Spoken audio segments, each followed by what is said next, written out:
When I first moved out, I promised myself I'd never let my family steamroll me again. I grew up in a small house with 5 people and very little space. My mom remarried when I was 10, and suddenly I had a stepdad who didn't know how to listen, and 2 younger half-siblings who needed everything, all the time. I was the oldest. I was the one who gave up my room. I was the one who stayed quiet. And I was the one who never got to say no. College was my escape. I now live in a small 2-bedroom off-campus apartment with my roommate, Jess.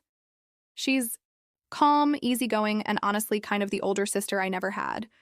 We split groceries, keep our spaces clean, and most importantly, respect each other's boundaries. So when my mom called a month ago to say they were planning to drop in during my spring break, I tensed up instantly. "We'll just stay with you," she said casually, like it was nothing. "It'll be fun. You, me, the kids, Eric. Like a little family reunion." I felt that old dread crawl up my spine. My apartment has 2 small bedrooms, 1 shared bathroom, and a thin living room that barely fits our couch and TV. Even without guests, it feels like a dorm. And now they wanted to bring 4 people into it? "Mom," I said carefully, "I don't think that's going to work." Silence. Then, "Why not?" I explained how small it was, how Jess had her routines, how I didn't feel comfortable, stuffing people in like sardines. I even offered to help them book an Airbnb down the street. "It's not about not wanting to see you," I said.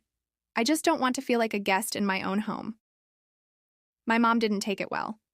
"Oh, so we're strangers now? We're family. YN. Family stays together." Then came the guilt trip. How they'd helped pay for my books last semester. How I'd never complained before. How my little sister had been looking forward to sleeping in my bed like old times. My stepdad chimed in too, telling me that not everything in life is about your comfort. That line hit me harder than I thought it would, because that's what it was always about growing up, not my comfort. My space was always negotiable. My privacy was always last on the list. My room, taken, my schedule, ignored, my voice, tuned out. And here they were again, barging in like nothing had changed. Jess listened while I vented later that night, arms crossed as she leaned on the counter.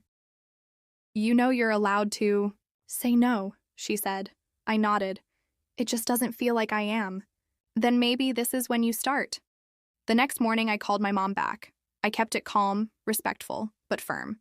I told her I loved them, I really did, but I wasn't willing to host. Not this time. The apartment wasn't built for 5. And I needed my space, period.